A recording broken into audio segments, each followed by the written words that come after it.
Hello, my name is Lauren Brown. I'm the president of Healthy Seminars. I'm the clinical director of AcuBalance Wellness Center, and we are watching a Throwback Thursday today. And our host, our speaker, the replay is with Susie Hayes. And we're quite fortunate because Susie is actually on the live replay with us. So she's going to actually answer your questions and have the discussion at the end of Throwback Thursday. Just a little bit of housekeeping I want to share with you guys. First, I just want to have everybody, let's give them their mics in a moment, Sandro. And what we're doing here at Healthy Seminars, we have something almost every day online for you guys, almost every single day since we've been in social isolation. And the goal is to create community. So community, unity, immunity. So even though we have physical distancing, we still can have social solidarity, and in this case, social innovation. And so there's the community part. And then we also want to learn something that we can use for ourselves and then take it to our patients virtually if need be, so we can share with them so they can heal during this time of uncertainty. So the Throwback Thursday is really about getting together. We've been wanting to do this for ages, and this was the incentive to do it, where we look back at old recordings and just put them up for you guys and we watch them together. So this has been in the works for a long time, and now here we are. So I just want to get the community part started. So Sandro, if you could unmute everybody. And guys, just say hi, hello to each other. And as you do this, you'll notice your face may appear on screen. We're going to do this for 30 seconds just to start to get the energy going. So go ahead and look through the screen to see who you know. You can move the arrow to see the different pictures. Your friends and colleagues. Hello. Hello. Hello. Hi. How are you doing? Everybody, wonderful that this is happening.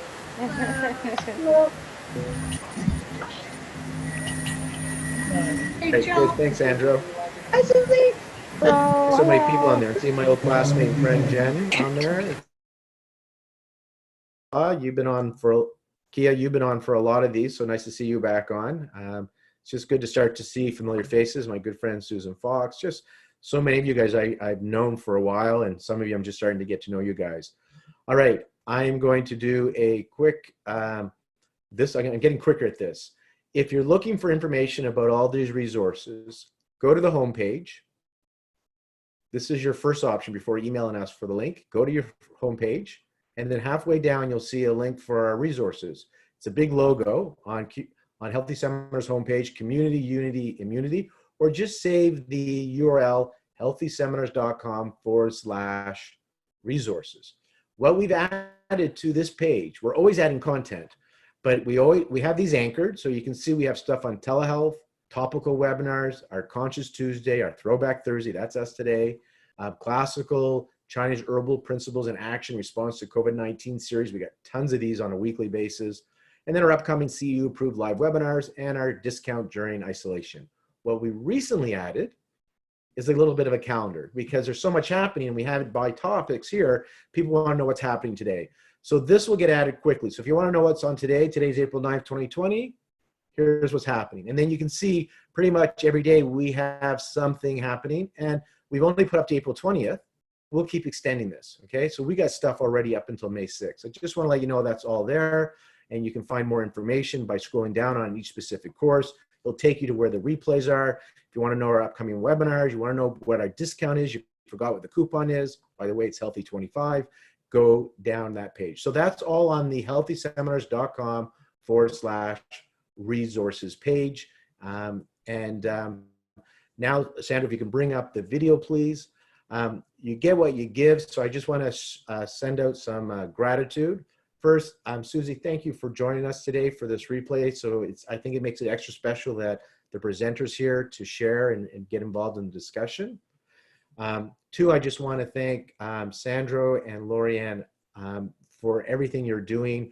We are working quite long days and hours and to create this community, unity, immunity. And I just want to hats off because I'm the one you see doing the introductions, but there are people working harder than I am behind the scenes. And I just want to express my gratitude and thank you guys both for that. I'm going to introduce Susie, not me. 2017 version of Lauren is going to introduce the 2017 version of Susie, okay? So that's what you're going to see here. So that's how it's going to start. If you have questions at the end, there's a digital hand at the bottom of the screen. There's under participants or raise hand, you can raise your hand that way. If you're on an iPad, somebody want to tell me how they do it on the iPad quickly for this live webinar? On the iPad and the iPhone, you're going to see a more option, and it's either going to be in the top right-hand side or the bottom left-hand side, depending on which device. And once you click on that, it'll give you the option to raise your hand virtually. Thank you.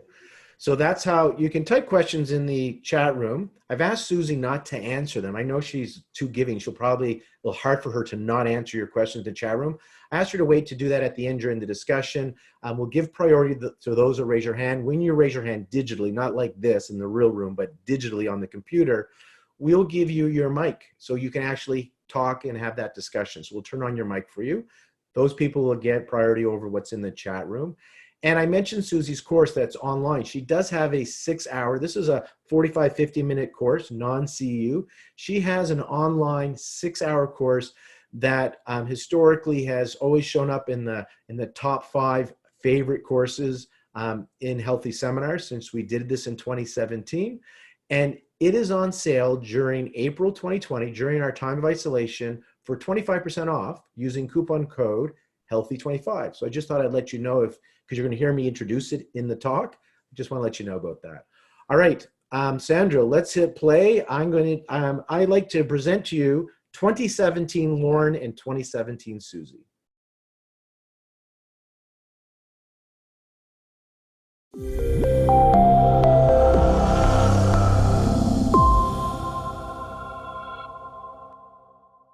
I'm your host, your moderator, Lauren Brown. I'm a doctor of traditional Chinese medicine. My practice is in Vancouver, British Columbia, Canada. It's called AccuBalance Wellness Center. Today we have Susie Hayes, and our topic is Taming the Unbridled Thought. And I just want to do a little housekeeping, then pass it on to Susie, because she's got some wonderful information. And I've had the privilege to have a couple of the conversations and read some articles that she's published. You're in for a treat, because we look for the best to bring to you guys. If you have questions during the webinar, please post them in the chat room, and I'll moderate those for Susie, and she'll address those most likely at the end of the lecture. Unless something seems really timely, I'll interrupt her. Otherwise, just keep posting your questions, and she'll moderate those. Just a quick reminder here, this is meant for educational purposes only. This is not meant to be medical advice or a substitute for medical advice or treatment. If you have a health condition, please seek out a medical practitioner. Again, this is for educational purposes only. Susie is put together this course, and it's kind of a precursor to her much bigger course that she has online on advanced acupuncture for anxiety, insomnia, and depression. She has this course that's approved for 6 continuing education credits. And today we're going to talk about the unbridled thought, an example of anxiety, insomnia, and depression, but really how to understand this overthinking. And I'm just going to give a quick introduction, or read the intro, and then I'm going to introduce us to Susie, and we'll get everything started. So one of the most common symptoms associated with many mental pathologies, including anxiety, insomnia, depression, is ruminating thoughts. Can't stop that thinking, that monkey mind, worrying, obsessing, over-analyzing, preoccupation. Even certain types of eating disorders, such as cravings and obsession with food or certain foods, relates to excess thinking. Conventional medicine grapples with what to do with a thought that's gone wrong.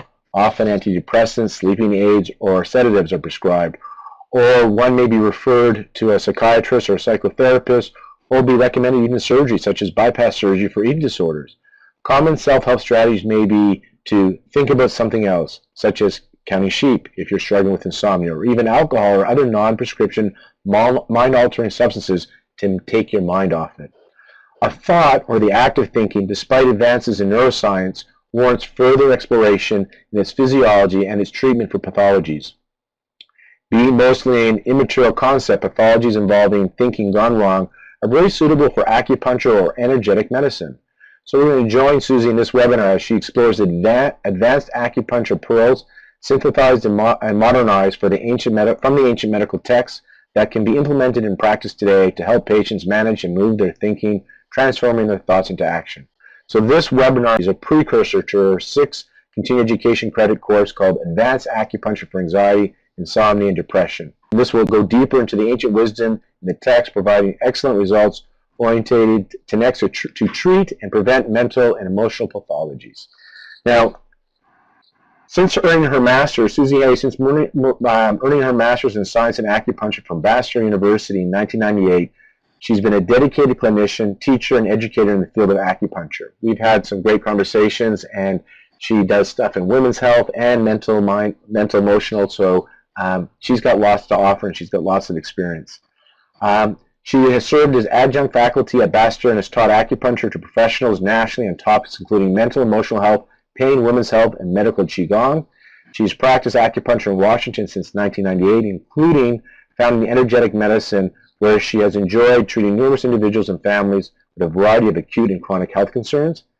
Since 2000, Susie has studied with Dr. Tran Viet Zung. Did I pronounce that correctly? Zung? MD? Susie will correct. Very good. Thank you. From whom she has gained valuable knowledge, fusing the ancient medical texts with the understanding of scientific advances in modern medicine.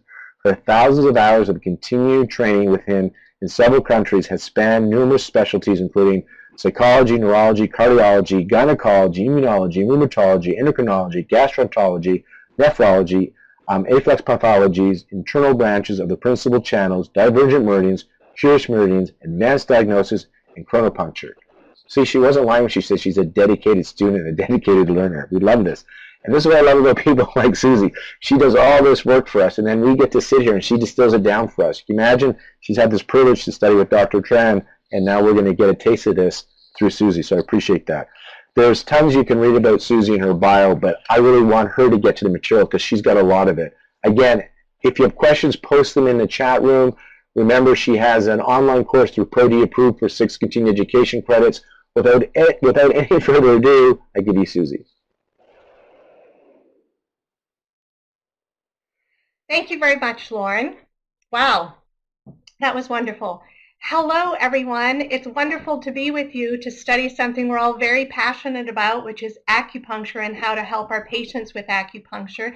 As Lauren said, I want to take just a brief moment to acknowledge my teacher, Dr. Tran Viet Zung, in appreciation for all the work he's done in translating the ancient medical texts, and especially in the synthesizing the text to help us understand in relation to advances in modern medicine so that we can better help our patients. So today we're going to talk about, for a brief hour, we're going to talk about something that is very passionate to me, which is how to help relieve patients' suffering, especially moral suffering and mental suffering, because I find that very often, even if patients come into us for something like anxiety or depression or insomnia, they're going to be reluctant to tell us offhand the depth of their suffering. And that's where we really have to get very good with our diagnosis. And in the talk that we'll do on February 5th, we'll talk a lot more about the diagnosis because we have to be able to observe from the complexion, from the eyes, from the tongue and the pulse, the mental, so that we can assess and know when to treat. I just want to take a brief moment to tell you, because I know that my title was a little bit kind of unique, and I just want to tell you the origin of the title. The origin is from a Shakespeare monologue that I studied when I was 18 in Troilus and Cressida, where Cressida expresses her undying love for Troilus, and she exclaims, "My thoughts were like unbridled children, grown too headstrong for their mothers." Now, when I was 18, that's kind of a while ago, and for some reason, this image, this vivid image from Shakespeare has really stuck with me, and I believe that why it has is because at that time when I was 18, I don't think I knew that I had any other option other than to allow my thoughts to take control of my head.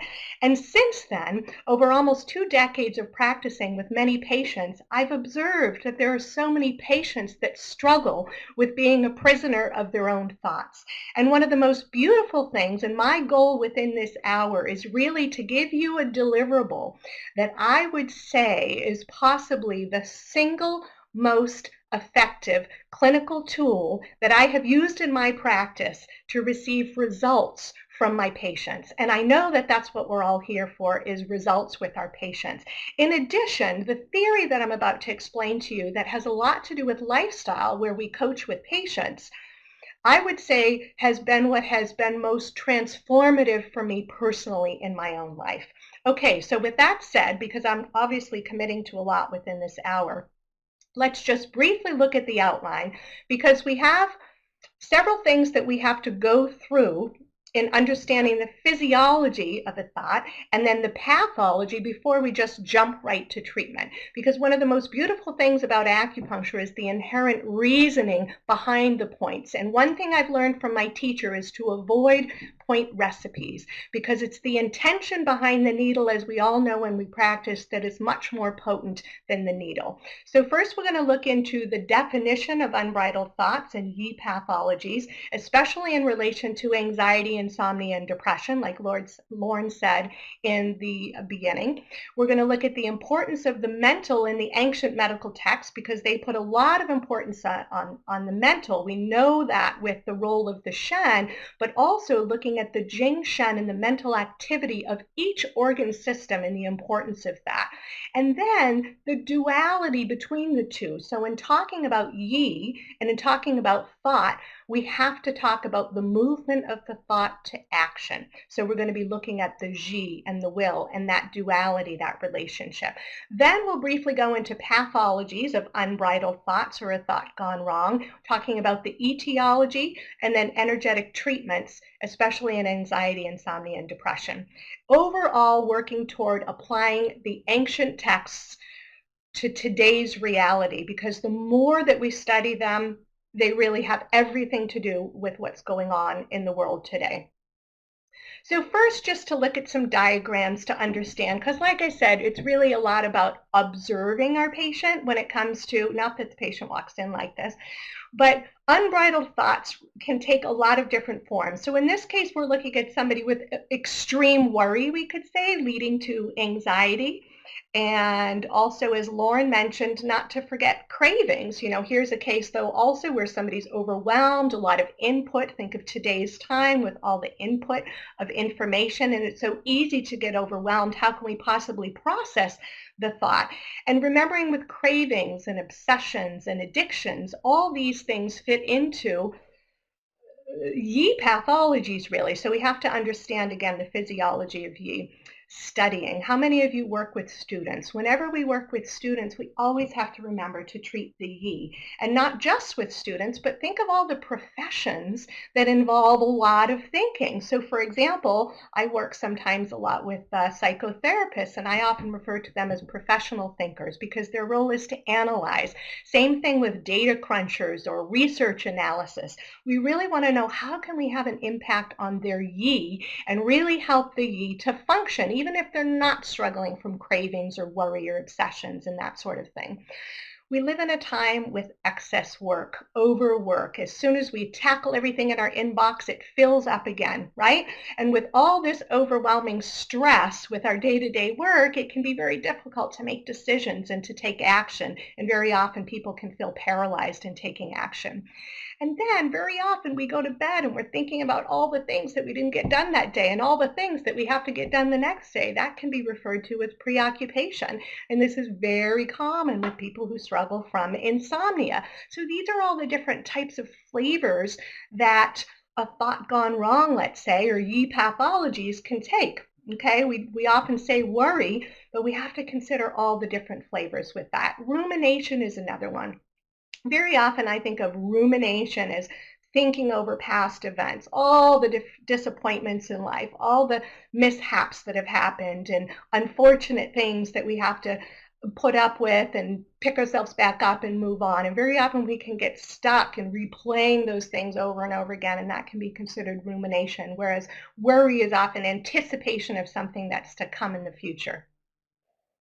So just in summary, for anxiety, insomnia, and depression, to put it into perspective, even though really this can manifest in all types of pathologies, when you look at the definition for anxiety, worry comes across as the #1 symptom of anxiety. So we have to know how to address the yi and to allow the yi to be physiological and functional in order to help the person to get well. Same thing with insomnia. It may not be the top issue, but it's certainly very common, and it's the first thing we look at when we study it in energetic medicine. In the etiology is insomnia due to preoccupation. And then with depression, it may not be the #1 symptom. Maybe the #1 symptom is more lack of motivation and lack of pleasure of things in life. However, I believe that it is the most concerning symptom that people experience with depression, because when somebody has a negative thought and there's concern of harming themselves or somebody else, that's very, very concerning. Especially today, it's prevalent within young people. So we have to examine further very well the pathology of a thought and the physiology of a thought. So let's look briefly at the importance that the ancient medical texts put on mental health, because throughout the ancient medical texts, they refer to the mental health as being very, very important in physiology and pathology. And one quote from the ancient text is, "The mental is to man as precious stones are to the earth." And that expresses the integral nature of the mental aspect. And because the mental is energy, and it's something that we can't see and we can't touch, that's what makes it so difficult for people to understand, whether you're the patient struggling with the symptom, or whether you're the physician trying to figure out how to help the patient. But the beauty is, for acupuncture, it's really where we can have a very strong impact. And so much focus today is going on the mental, especially when we look at the effect of the mental to the physical and the psychosomatic. So let's just look at the second thing here from the ancient text, where they say the mental activity of the organ, it's so important that the organ depends on it to function. And all of our acquired energy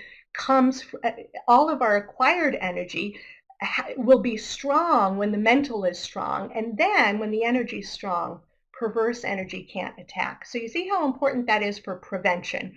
Now, on the other hand, in pathology, when the mental is disturbed, the organ can't function, and then the acquired energies are in a state of deficiency. Acquired energies being yin, which correlates with blood, and wei qi, which we know has everything to do with immunology. So then when they're in a state of deficiency, it opens up the door to where hundreds of diseases can happen. So I hope that you can see the impact of the mental health in the ancient medical text there from those quotes.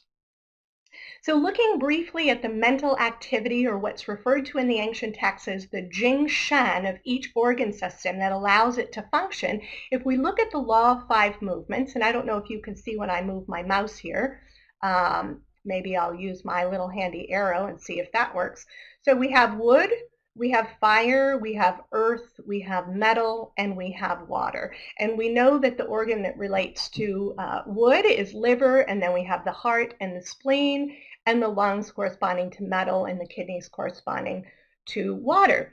And so each organ system, as I said, has a mental activity that allows it to function. So with the liver, we know it's the Hun, referred to as the Jing Shen Hun.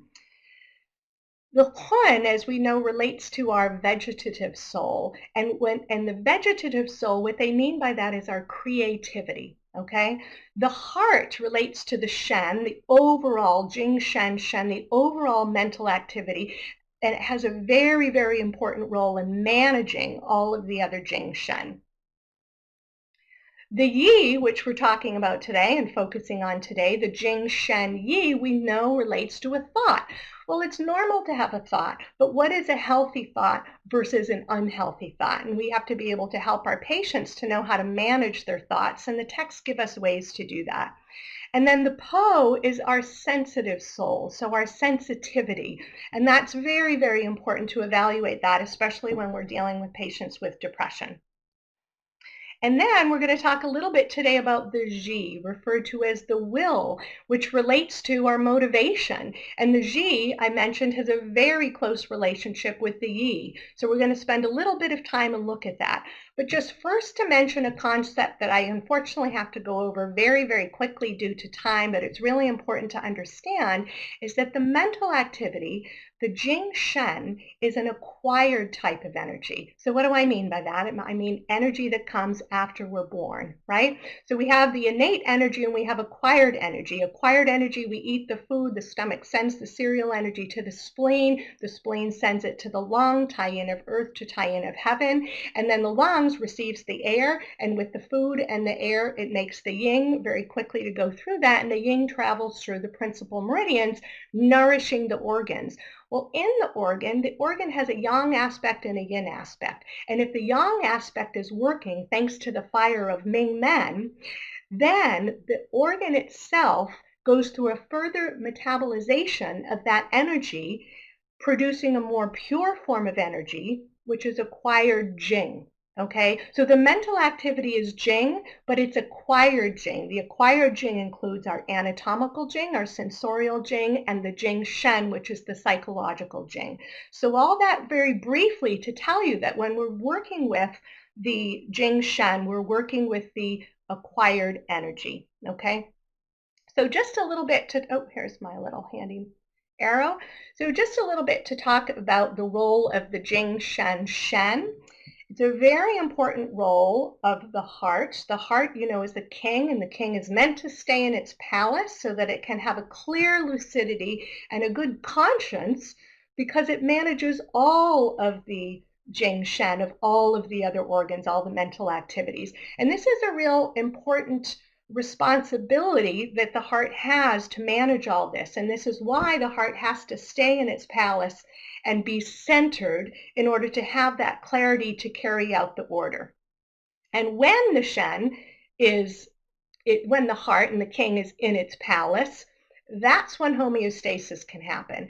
If something is wrong with the Shen, then all the other mental activities can be affected. Okay, so we just reviewed this. Manages, has a relationship with all the other mental activity. And of course, we all know that calming the Shen is very important in dealing with our patients, especially in the cases of treating the mental. And really the main reason why I see it so important is because I think it's the most important thing we do, because it allows the homeostasis to happen. It allows physiology to take place. Wow, I see all that stuff going on there. So the role of the Shen, like I said, relates to all of the other Jing Shen. So the Yi physiologically doesn't live by itself. It has a relationship with the Ji, and the Po has a relationship with the Hun. So today we're going to talk about the Yi, but in relation to the Shen and in relation to the Ji. So the Shen has a function in managing the duality of the Yi and the thought with the Ji and the action, okay? So the Yi is the mental activity that correlates with the spleen, as you know, and the spleen requires a certain fluidity. Its role is to distribute, and in order to do so, it has to have this fluidity, and the spleen detests anything that slows it down, and we all know that can cause dampness and lead to phlegm, which is the beginning of all types of pathologies. So same thing with the Yi. If we choose to engage in a thought, that thought, in order to be physiological, is obligated to move and have this fluidity, because a thought is a mental activity which is energy, and all energy has to move in order for it to be physiological.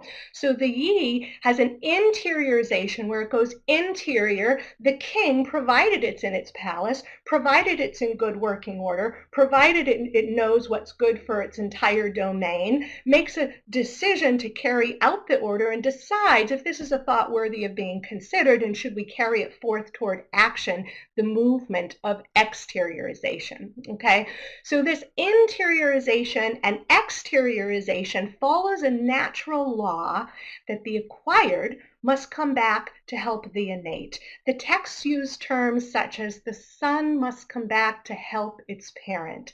The student must remember the teacher. When you eat an apple, remember the person who planted the tree.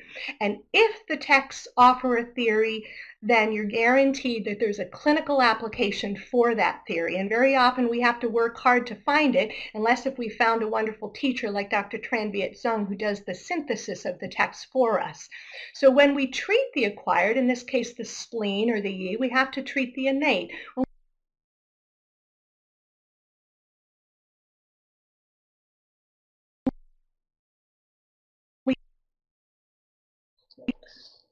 Is she frozen for you guys? Because she's looking frozen for me. a thought, in order to allow for that fluidity and the movement, we have to treat the ji and the will. So if you choose to engage in a thought, and I like to say it that way sometimes, because sometimes people need to know that it is a choice to have a thought. Because remember I said I find there's a lot of people that don't realize they have a choice. So if you choose to think, we must take action, and that thought must move toward will. And this follows the natural law. So using the example of Homer, if Homer decides to think about eating a donut, as you can see he's doing here, he's engaging his yi, and that thought is interiorized, and provided his king is in his palace, and provided his shen is in good working order, then the shen will enable either the exteriorization toward action, or will throw away the thought. But apparently Homer isn't on a diet right now, and so Homer decides to eat the donut. He thinks it's a fantastic idea. And, if my patients come in and tell me that, they ate a donut or they ate ice cream, the first thing I say to them is, I hope you enjoyed it. Do you see what I'm saying? Because if we follow through to action, if we go back to the thought, as though we have a choice of undoing that feeling, guilty or ashamed or mad at ourselves or whatever, that again is just another example of creating a blockage in this flow and this fluidity, okay? So this is the physiology. Look at all the things that have to happen here. The fluid movement of the yi, interiorizing, and then the exteriorization toward action. So now let's look at all the possibilities where something could go wrong, okay? If the yi isn't functioning well, let's say in the case of anxiety where somebody's plagued with worry, then this whole movement can be affected, okay?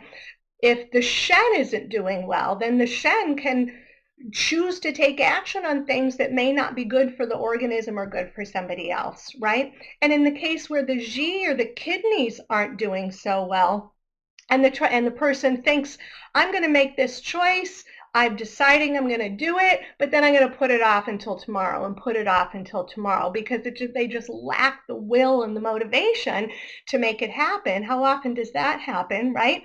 Then there can also be a blockage in the yi here, okay? So all these things have to be working, and if any one of them aren't, then there can be blockage or pathology here.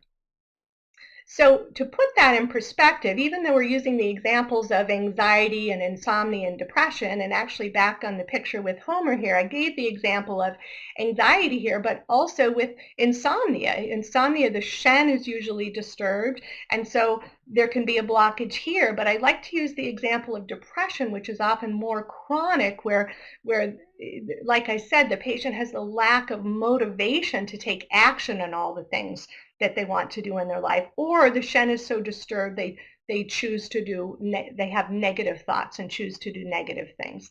So to look on a global perspective, the conditions involving the spleen and stomach, we always have to assess the yi and the ji, right?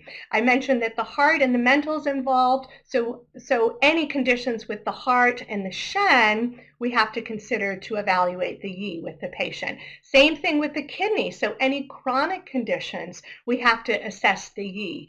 So especially with immunology, like I said, if somebody has had cancer or is concerned about cancer or concerned about their immune system, which is the fourth condition here, anything involving acquired energies.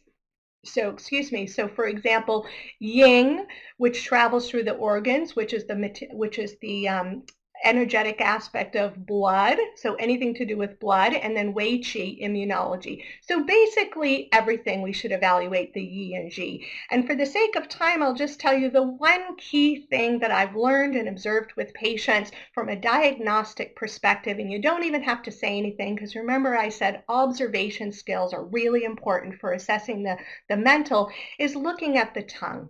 If somebody sticks out their tongue correctly and it's all the way out from the back of the mouth, and we have to invite them to relax the tongue. It's a muscle, and very often with mental pathologies, there's tension in the tongue. When they relax the tongue, we can truly see the shape. And when we see those dental impressions or those teeth marks, you can know that the person probably suffers from time to time from excess thoughts in their mind or being stuck in their thinking, not being able to move forward to decision and taking action. But if we choose to ask the patient, we need to be careful with how we ask the patient and being careful not to be judgmental. And in some cases, we may not even want to ask the patient to confirm. But if for yourself you want to, maybe you could say something like, do you find that sometimes you have thoughts in your mind and it's hard for you to move forward to a decision and to take action? And very often before I even finish asking the question, they're like, how did you know? And you may not want to tell them that it's because you saw the scallops on their tongue, because in my experience, these type of patients, if they obsess, they might run home and try to brush them off, and that doesn't always work. But when you treat them, you can explain to them what the physiology of a thought is. Okay, so anxiety, just to review, it is the most common system is worry, which is a blockage in the thought. Insomnia, worries and preoccupation are very often what keep people awake at night. When with depression, like I said, ruminating is very common. Difficulty concentrating and thinking, and then very concerning when people have negative or harmful thoughts or thoughts of suicide. So treatment, yay, I think we're doing great on time. So summary, there's so many things you can do, and I'm sure a lot of you know so many things you can do. But I've summarized this due to our time with 1, 2, 3, 4, what I consider to be the most important. And even though we're all here for the jewel that I've told you that I've had such an impact with my patients and my life, number 4, I want to say that 1, 2, and 3 are actually most important. First, we're going to treat the spleen and the yi. Then we're going to remember that when treating acquired, we have to come back and treat the innate. So we have to look at how to treat the zong qi and the ming men. Then we're going to calm the shen, which we always calm the shen, but in the case of mental pathologies, it's really important, so I can't not say that, right? And then we're going to talk about how to move the thought or how to tame the unbridled thought. So number 1, treat the spleen and the yi. So here what our goal is to help the spleen to function and to help to consolidate the mental activity of the spleen, which is the yi, which is the thought. And the texts have given us ways to do that, okay? Then in doing this, we're helping to restore the physiology and prevent pathology, but it's also important that we consider to do this for the treatment as well. So the texts have given us these entry-exit points where we can have an effect on that interiorization and exteriorization, the movement of the mental activities, and they're along the back, the du meridian along the back, and I'm going to show you on the next slide, or you can see if you look ahead. Then we're going to act on the yang polarity of the organ, remembering that the yang polarity of the organ has to be functioning so that the organ can metabolize the yin that comes through into a more pure form of energy, which is acquired jing, which includes jing shen. And I'm going to ask you, when you act on the back shu point, in this case, and even in all cases, to consider moxaing the back shu point. Remember, we have a direct line from the back shu point to the organ, to the yang aspect of the organ to help it to function. And we want to bring it heat. We want to bring it fire to help it to function, to bring the Ming Men that allows the functioning of the organs. And when you study the texts warn us actually not to needle the back shu points. And I know that all acupuncturists learn to needle the back shu points, but when I hear in the text that they say not to needle the back shu points more than 5 times in a person's life or you may cause death, I have to listen to that. And so for 17 years that I've been studying with Tran, I've never needled the back shu point. And I've seen enormous results in moxaing the back shu point. I certainly don't do it on everybody, but in the case of serious deficiency, where you really want to strengthen the functioning of the organ, let's take chronic depression, for example, or even let's take fertility, where the energy in the blood is so deficient and you really need to build the energy and build the blood. If you come back to the back shu points in moxa, you'll have much more effect on tonifying. So just observe that with your patients, okay? Moxa versus needle. I just wanted to share that with you. Then we know just outside the back shu point, there's a point of the concentration of the Jing Shen. So in this case, the concentration of the Jing Shen Yi. So we want to act on that to really have an effect on the spleen and the Yi, which allows it to function. And then there's so many curious points. And what I mean by curious points are what we learn as extra points or extraordinary points.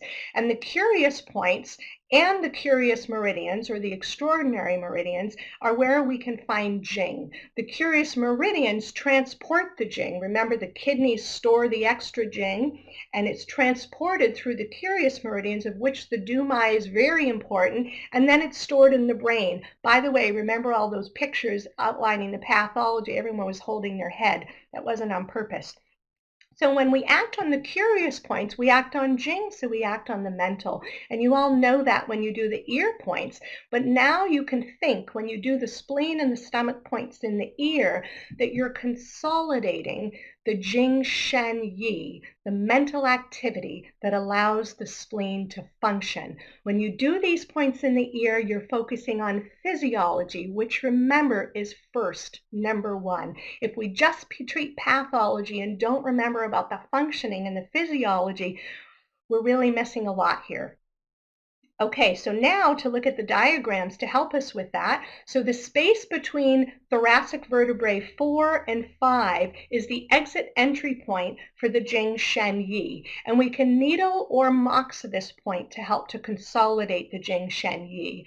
UB20, you know, is the back shu point, I believe at the level of T10. And then just 1.5 stone lateral to that, UB49. So if you're going to choose to moxa UB20 and you're holding your moxa stick, and personally I usually use a moxa stick that you can easily light, so indirect and not the smokeless kind, which I know you have to prepare your office for that, but I find it's really worth it because it's easy to light, easy to have an effect, you're done with it, and you can have your results, and that's where we receive our joy in our practice, right? So you don't want to over moxa, but you want to moxa just to the point where it gets pink until you warm the point, because if you over moxa it, then you have the reverse effect. Okay, great. So we've consolidated the spleen and the Yi, and now we remember when treating acquired, we come back to treat the innate. So we've already actually acted on Ming Men when we moxa the back shu point. And let's say you work in a place where you can't moxa the back shu point, or you don't have time because you have too many patients and that sort of thing. You can consider the source point. You know that on every meridian, there's a source point. And I want to tell you, if you're not aware, that from the source point, there's a Sanjiao meridian that goes directly to the organ to help it to function. It brings that Ming Men fire directly to the organ to help it to function. So you can have an impact on the functioning of the spleen, as you know, with the source point as well, but maybe now you also know that you're actually having an action on the Ming Men as well. So we're going to look at how we can have an action on Zong Qi, which is an innate Qi, which is ancestral Qi that comes through our parents, carrying the natural laws of the universe. So the yin and the yang, for example, the yang going from above to below, the yin going from below to above, that allows all the innate movements within our body, including the stomach energy from going from above to below and the spleen energy going from below to above, as well as has an impact on regulating our heartbeat, regulating our breathing, etc. So looking at how we can act on the innate Qi in order to create a healthy parent so that it can have a strong son, in this case of the mental activity Yi, we are given the upper C point, Ren 17, for the upper jiao, and for the middle jiao, Ren 12, and for the lower jiao, Ren 4 or CV4, and then corresponding to all three, CV6. So in this case, if we're acting on consolidating the spleen stomach, and the Yi, we want to act on the middle jiao, Ren 12, to help to regulate the innate energy corresponding with the spleen and the stomach. And we can also choose to act on Ren 6, which corresponds with all of them. Now, when the purposes of this talk is taming the unbridled thought. When you're working on anxiety and depression and insomnia, you probably will consider the upper C point as well to help to regulate the heartbeat. You know that point helps with calming the Shen and also helping with energy. And then for the lower C point, you can consider that too, especially in chronic cases or where the Ji is weak and you really want to have an action on the kidneys. Okay, so calming the Shen, you know all these points, but I want to spend just a minute and talk about them because they're very, very important, especially in the case of anxiety and insomnia and depression. Ren 17, you know, is right between the two nipples, and this is how I've learned to find it. Right between the two nipples, it can be harder on women, so really practice on seeing on men and younger people and on women that maybe don't have as much there to get in the way so that you can't see right between the two nipples. Take your thumb and go and palpate, and where the point is most tender, that's where the point is. And I'm going to ask you to needle it in the direction of the channel, so from below to above, because remember we're having an action on the innate qi, so on the zong qi. So we want to help to regulate the breathing, help to regulate the heartbeat with this point. This is a point I will always consider with anxiety, and very often with depression as well, and very often with insomnia. Heart 7, you all know, but right on the crease, on the main crease. Sometimes I see people needling it on some of the lower creases, but it's right on the main crease, separating the hand from the arm. And it's a good idea to really massage this point first for two reasons. One is it's tender, but more importantly, you can then see the vessel, because this is a point that you really want to avoid bleeding because of the Shaoyin axis, okay? Remembering that heart 7 is the earth point. And in this case where we have heart fire, we're putting earth over the fire to help to calm the fire. We don't want to douse the fire in this case because this is an organic fire.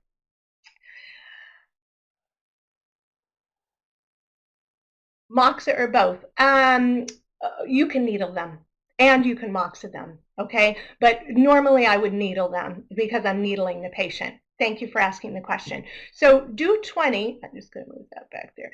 Do 20, we all know that point, but I want to review the location just like with the other points. We learn the point as you go to the apex of the ears and you go to the top and right where they meet in the middle. But this point I've learned from my teacher is do 21. So if you needle this, do thread it from the front to the back, because then you're bringing the water that travels in the dew meridian toward dew 20, which I'm going to invite you to find just a little bit posterior to that, where there's an internal branch that penetrates internally into the brain. Now, I just said water, so the dew meridian is the sea of yang. And remember the duality in energetic medicine. Wherever there's yin, there's yang. Wherever there's yang, there's yin. Energy, blood, yin, yang. So in the yang meridians carries water, and the dew meridian, the sea of yang, carries the most water. And many of these pathologies we're talking about, like insomnia, for example, where there's excess fire and heat in the head, needling dew 20 can be really very important, which you know. But now feel just behind where I said, and you might feel a depression. Dew 20, I've learned, is right at the anterior border of the posterior fontanelle. Needle it perpendicularly in this case, remembering the internal branch, bringing the water into the brain for calming. And then yin tong, when we're needling yin tong, we're actually needling 2 points here. And this is a point I very often needle for depression, because the first point is right in between the two eyebrows, and that's curious point number 3 that corresponds with the Jing Shen Po. So you can understand it has an impact on our sensitivity and strengthening our Po, and also our lungs, so it can help even with energy, because the lungs are the master of energy. Then when we thread that point and we go down, right in between the eyes, there's curious point 4, which corresponds with the Shen, the Jing Shen Shen. So you're having an action on both the lungs and the heart and the Po and the Shen with that point. So again, I'll consider it for anxiety, not as often for for insomnia because I'll more likely use do 20, but definitely for depression. Okay, so now the moment we've all been here, how to move the thought, make a decision, and take action. And so here we're treating more the pathology. Remember I said 1 to 3 is really important because we're treating the physiology. So remembering that the thought must follow through to action. It's very important to know what do we say to our patients when the time is right. If this is an acute problem with the patient, we can maybe say it right away. But if they've been struggling with thoughts running their mind for their entire life, we may wait until it doesn't sound like we're insulting them, because this might not be something they can accomplish at this time. But what I've learned from my teacher to say, and if you know this, please say it with me, in life either you think or you don't think. But if you think, you have to make a decision and then take action, and then don't think about it anymore. So if you can't solve your problems right now, or they're not your problems to solve, it's best not to think about it. And finding how to say that to patients, in my experience, this is language they totally understand. And this is how I talk about the text to the patients. I don't say ye, I say thought. So here we want to find a point on the, now I'm really running out of time. We'll come back to that, okay? Because we got to give the crux right now, because Lauren's going to stop me in just a couple minutes. Okay, so we want to move the thought. So the ancient texts tell us to use the law of inhibition to alleviate the negative psychological elements, in this case emotions, that can harm the functioning of the Jing Shen and the organ. So the ancient texts tell us to look for the wood point on the spleen meridian to help to control worry, preoccupation, cravings, rumination, etc. So I've done this nice diagram to show you that the spleen meridian is a yin meridian. So the Shuan teat points are given to us. Remember those from our first year in school. And on the yin meridian, the Jing well point corresponds with wood, the Ying spring to fire, the Shu stream to earth, the Jing river to metal, the He to water. So in this case, where we want to move the thought, we choose the wood point because wood controls earth. So spleen 1 can help to move the thought. I know you might be thinking it's a tender point, but in my experience, when I tell my patient that this point is going to help to move the thought and prevent worry and preoccupation, very often they say, will you please put 2 in or 10 in? Meanwhile, you only need 1, but just to let you know that that, to me, is them giving us permission to put the point in. We've already calmed the Shen to help the king to be in its palace, to have the lucidity in order to allow that fluidity. But what can we do to help the patient even more to make a decision, because this movement of yi towards ji is very, very important. If we look at the gallbladder is the judge, and the gallbladder produces bile, which is the purest substance in our body that goes through several levels of purification. And that purity allows for that clarity to be able to make a good decision, which is what the role of the judge to do is. And so if we can find a point on the gallbladder meridian that's strong enough to have an impact to help the patient to make a decision, that's even better. So we choose the source point on the gallbladder meridian, remembering that the source point goes directly to the organ or the bowel to help it to function. And when we tonify gallbladder 40, it can help give the patient courage, even have an impact on their immunity, and help them to make a decision so that we can move toward action. So coming back to the law of inhibition, because now we want to help the patient move toward action. We want to engage the Ji, but first we have to alleviate fear. And really today, stress is the popular term for fear. We're constantly living in this place of stress. And so again, if we come back to the kidneys, is a yin meridian.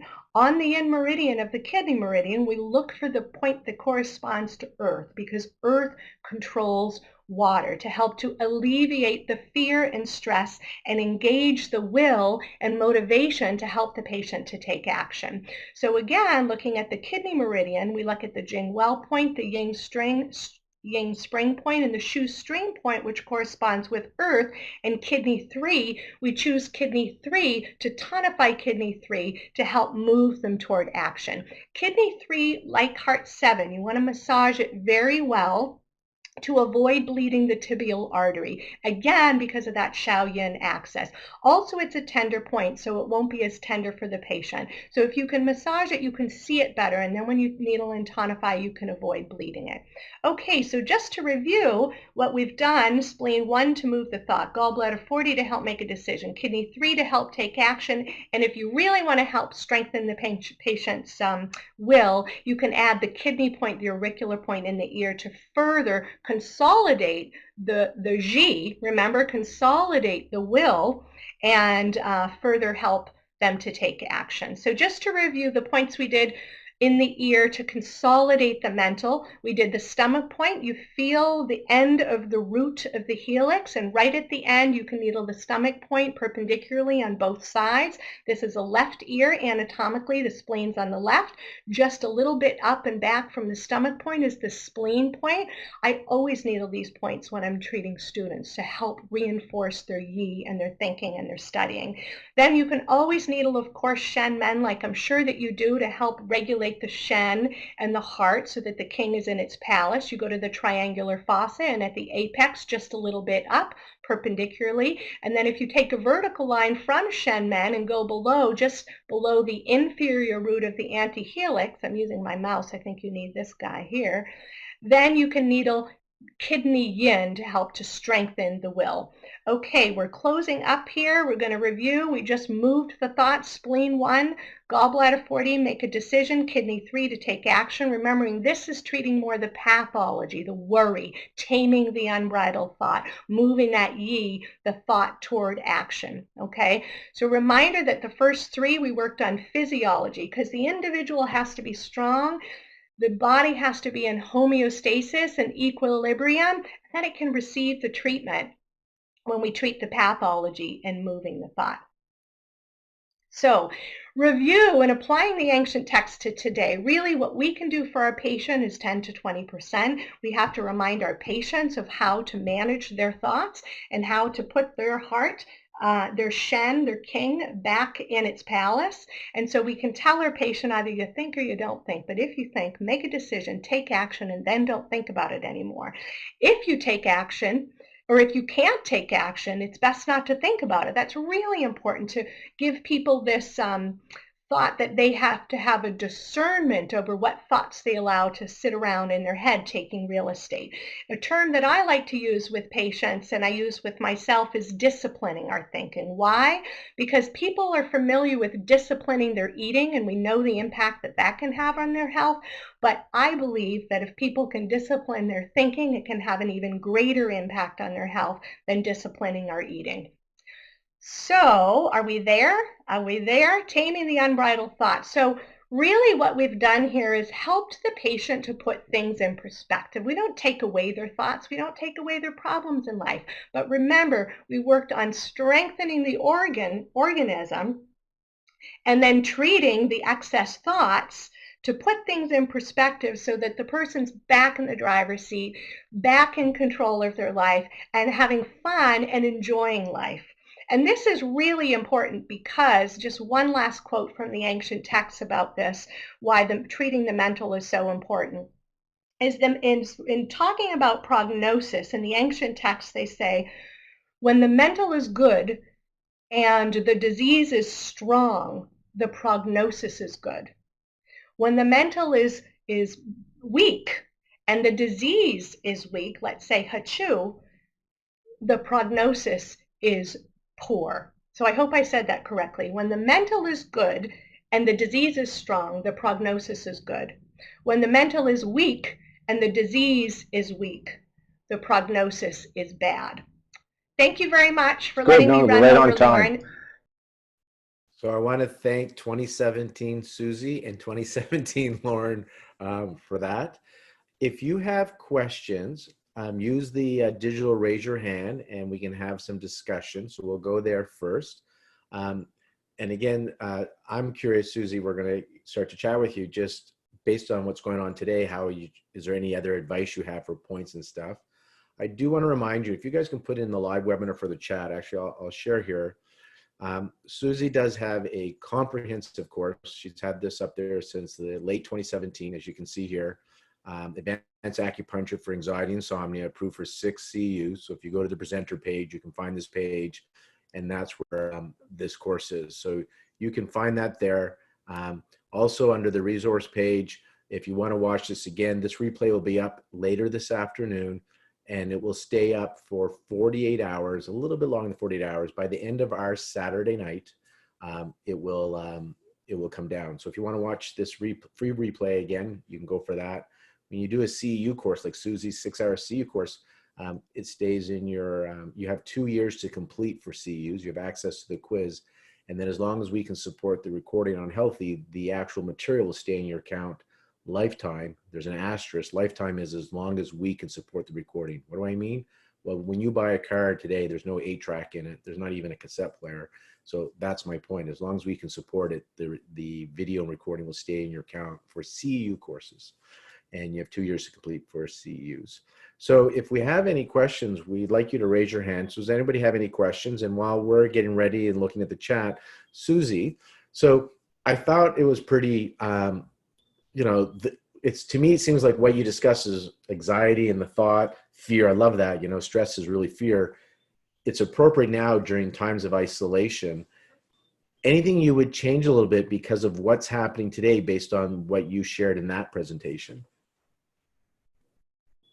Hi, thank you all for being here. It's really fun to be together when we can't be together.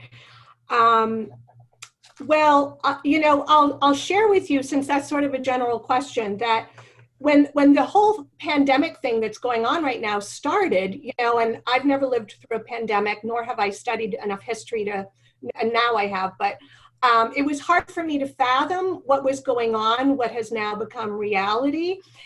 And interestingly, one of the first things that I thought of was, I referred to it in this talk, but then I went into it a lot more in the presentation, which was a quote that I had from the Su Wen chapter 13, where they talked about today, meaning today in thousands of years ago time, man is full of worries, full of preoccupation, full of fears and overworked. And when that happens, then the energies of the body, the yin energy, so the nutritive energy, which we said the mental is acquired energy, and the wei qi, so the immune system, are down and insufficient. And that's when 100 diseases can penetrate. So I really just sort of relate. And then the quote in the end to me is like, when all of a sudden I'm like, oh my, I have to close my practice. A couple of things sort of came to mind in relation to this course. One of which was, the first one, I think, take care of myself, right?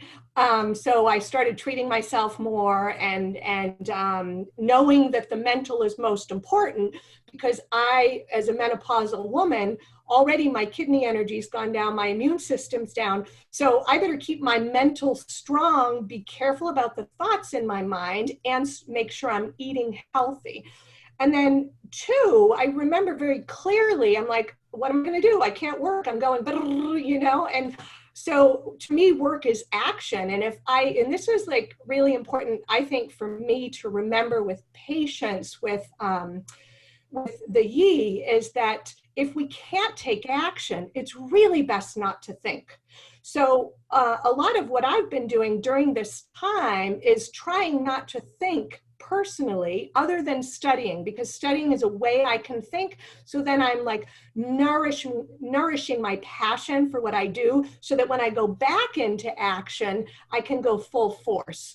But, you know, just like how we hear, we have to be really careful with how much we take in, because what isn't talked about here is, and I know I'm going on and on, what isn't talked about in this short 1-hour course is the relationship of the Po and the Hun, which is absolutely critical. And right now, I think the Po, our level of sensitivity, is being challenged on many fronts. First of all, we see the horror of the situation with the pandemic, and we have to like be careful how much we take in. I think anyone pregnant shouldn't watch the news, you know? And then secondly, our level of sensitivity, which relates to connecting with others.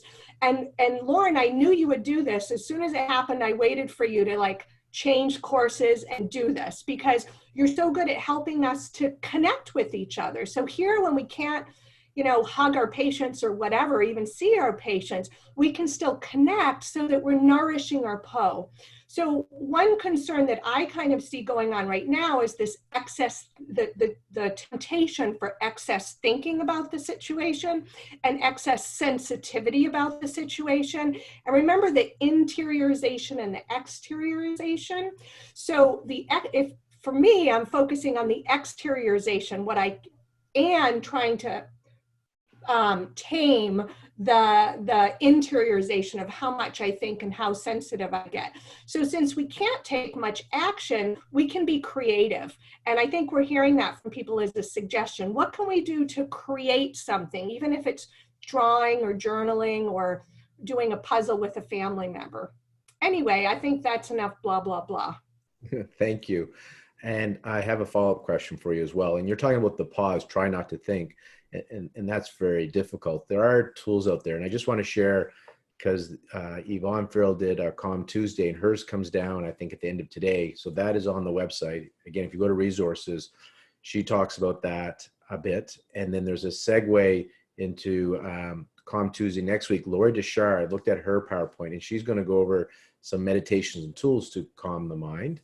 And then we have some acupuncture points, which is a specific question to you again, Susie, is, I often forget. I do a lot of herbal for myself. I'm taking herbal now, and I meditate, and I often forget, oh yeah, I have needles at home and I can needle myself. So while we're in physical isolation, and there's the fear of, is my clinic going to be there? I have my minds, what's going to happen with my clinic? What's going to happen here and there? How's the world going to be different? There's uncertainty. Uncertainty can make you feel vulnerable and uncomfortable. What could you recommend to us of a simple prescription acupuncture that we can do to ourselves to help us calm, to help us deal with the uncertainty, the fear that we may have going on?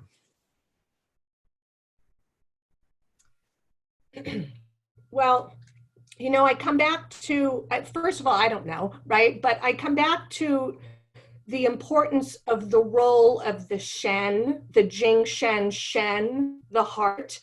And the heart is the king, and the king is meant to stay in its palace. And so for me, what that meant was, the first thing I did was, I have this time. I'm going to do my Qigong regularly, because I had fallen off of doing that on a day-to-day basis. I'm going to make sure that I'm exercising regularly. I'm coming back to nourish myself and going internally to make correct choices so that I can stay strong. And part of the role to me, that's what everybody's saying too, Susie. It's just because that point you said is so simple that it can be dismissed. You're going internally. You're doing inner Qigong. You're doing... And everybody we've had here on the Conscious Tuesday, when I talked to Leon Hammer, and even my talk's still up too, surviving and thriving during this time. I talk about the yin within yang. Everybody wants to go do, and this is what you're sharing. You can do some studying, but really internal. And so, because everybody's looking for that action, everybody's looking for that doing that's going to fix it, and I don't think it exists. But the being part, I think, is the panacea. I think it is the cure. So do you want to just talk about what you're doing again? And it may be some acupuncture. Like, are you doing any acupuncture on yourself these days to support your body? Because I forget to do it all the time. I haven't done it yet during this 3 weeks I have been in isolation. I just dawned on me. I'm doing lots of things. I'm using my lasers. I'm doing my meditation. I'm using my chi machine, my herbal, my diet, exercise, but I haven't needled yet. And I'm just curious what you're doing for yourself. Well, first of all, one of the things that we do with our patients, and I think it's helpful to do with ourselves, is to observe, right? So if we're feeling fearful, if we're feeling anxious, if we're feeling worried, just to observe that, take a check as soon as possible, so that then we can come back instead of going down the path of all the things there are to worry about. How am I going to start up again? What am I going to do about applying for this silly loan and all that kind of stuff? Remember to come back to take action. If you can't do anything about it right now, best not to think about it. Okay, so I did right away start needling myself. Spleen 1, gallbladder 40, kidney 3, doing the points in the ears, the stomach point, the spleen's point, Shen Men, the kidney point, and go ahead and do the lung point in here to support the Po so that my sensitivity doesn't get rocked too much, and the liver point to keep the mental calm as well and to support my creativity. So, and then at the same time, I mentioned that, I'm at the age of menopause, which is a time where the spleen and stomach system, the acquired energy, we actually rely on it more because remember the acquired and the innate. So the innate being the kidney, that energy kind of goes down a little bit around menopause. And so we really have to strengthen the spleen and the stomach system. So everything you know to do to support the spleen and stomach system is helpful and to reinforce the energy of the kidneys. I don't know if that got your question. No, that's it. Because I'm just wondering what you are doing. So that does help. I want to just remind you guys, because just all the thoughts are coming up, what's coming up here, there are a few important things here. So tomorrow we have an herbal course by Sharon. She's been doing a series on herbal principles and related to COVID. If you're doing telehealth, you want to add facial diagnosis to your practice because telehealth, what a great thing. But I really wanted to bring up these coming up lectures here. Lori Deshar's on Tuesday, and all this stuff, if you're the worry, the anxiety, and how to calm the Shen. I just had an opportunity to read Lori Deshar's final draft of her book that's going to be published in print by this summer. And it's just so perfect for right now. And I know she's taking a little piece of that book is going to be in her lecture on Tuesday. You want to come to that. And then the other one here, if we scroll down, Ray Rubio, the late Ray Rubio did a keynote in April, not in April, yeah, it was supposed to be April 2017. He passed away before that, but I had the opportunity to film Ray 3 months before he passed away doing the keynote, which we played. And it's so perfect for what is happening in this world. And since the IFS was supposed to happen next weekend in Vancouver, by the way, I told people in 2019 that I wasn't going to have the IFS 2020. And then I changed my mind and I organized it, sold it out, and then we had to cancel it. So we're not having an IFS 2020 Vancouver, which means I'm not a big fat liar. Because I said in 2019 we weren't going to have it, and we're not having it. So I'm not a liar. I'm not having it. And for those of you that procrastinate, saying every year you're going to come, now you never get to go to an IFS because we're not having it in 2020. We're not having it in 2021. I told you guys the last 5 years, come, because you never know. It may not be here, and now it's not here. However, on the Thursday when we usually would be kicking off the IFS, so a week today, we're going to play Ray Rubio's keynote from 2017 as Throwback Thursday. And it is amazing. People, your eyes will not be dry. It will open your heart in the best way, I promise you. And then on Friday of the IFS, which isn't happening in Vancouver, we are going to stream Dr. Joe Perzano. He's the founder of Bastyr University. He's doing a 3-hour course on detox for fertility. He was supposed to do that at IFS. He's doing that on Friday. On Saturday, I believe it's Jacqueline Chasse. She's doing a functional medicine, 6 hours. She was supposed to be pre-symposium. She's doing that on the Saturday. And then, or maybe it's a Sunday, I can't remember who's who. And then on Sunday, Randine was supposed to do a pre-symposium. She's doing that on the Sunday. And then the following week, another pre-symposium lecture by Robin Murphy will be happening on DNA. So we have 4 talks from the 40 some odd talks you're supposed to have, but we put 4 of them on that IFS weekend next weekend. So they're all happening. It just reminded me. The one I definitely want you to attend is the Ray Rubio one, beautiful one. And again, check out Susie Hayes's course online. You can use the coupon code for April 2020. It's Healthy25. It'll save you 25% off for her course. That's amazing. Needle yourself. So I got to do spleen 1. Ooh, my favorite. I got to make me get a little bit better at that one. It'll be nice for my patients because I'll practice that a lot on myself. Gallbladder 40, kidney 3. Then I'm going to get a few in my ears. You said. And can I say one more thing, just because Yeah. I saw it as a question? Yeah. And just remember the advice as our teacher summarizes: in life, you either think or you don't think. If you choose to think, it's important to make a decision and then take action, and then don't go back and think about it anymore. And so sometimes in life, it's just best not to think. I like that. Indecision causes chi stagnation. There is no wrong decision. There's just no decision, which causes the problem. So make it, and then the universe will work for you anyhow. This Saturday, we have a 3-hour CEU proof course for CT Holman. That's around telehealth. We have a 5-hour one that Natasha did that's amazing. I started doing telehealth as my 9 associates in my practice. We're getting so much better feedback than we thought. It was the Natasha course really put us into that comfortable, confident zone. And just those tips were just the handouts alone that we could create for our telehealth were worth the price of admission. So I want to let you know that's now available on demand under telehealth. You can find a link to it under resources. And then CT, the reason I asked CT to rush this course for us is I thought, since I'm doing facial and I'm virtual and I can't do the pulse or palpate the abdomen or the meridians, I still get them to stick their tongue out, but the facial diagnosis would be nice. So when they come, I can look at their face as part of what they're paying me for the consultation. And I just know people like palm reading, tarot cards, crystals, like people like that. So if you can start to say, oh, you know, Lauren, you got fat cheeks, that means you're going to make money. Or, you know, for my fertility patients, there's a sign here for your fertility. That's what Lillian Bridges said to me when she goes, oh, you're going to be so rich. And I go, why? She goes, look at those cheeks. I go, was that a complisalt? like, you're so fat, Lauren. You're rich. Like, I'm not sure how to take that.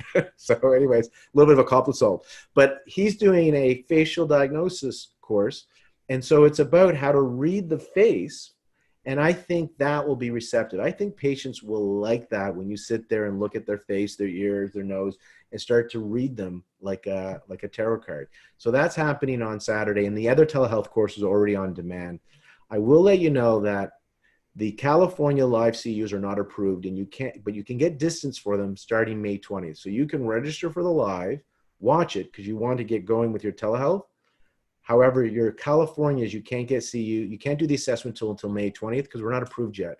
And we have to go through what's called the 45-day wait period they require. We are approved for NCCOM in Texas and everybody else. So just Florida, actually, in California, the CEUs aren't approved yet, but you can register now. It stays in your account. You get to watch the live webinar on Saturday or watch the recording right after on Sunday, Monday when you register. Just don't do the assessment tool until May, late May, so you can get CEUs for them if you're from California or Florida. If you're from anywhere else, you're good. Anyways, I want to thank you guys very much. Let's open up the mics. Let's send Susie our love for doing that talk for us in 2017 and coming on and sharing some of her experience as well. So open up mics, guys. Thanks, Susie. Very much, Susie, Lauren, and Sandro, and all the folks. Thanks. Lauren and everyone. Appreciate it. Take care of yourself. Bye. Yeah, stay safe. Everyone else. Great. Stay, take care. Thank you very much. Thanks, Susie. Bye. Thank you. Bye.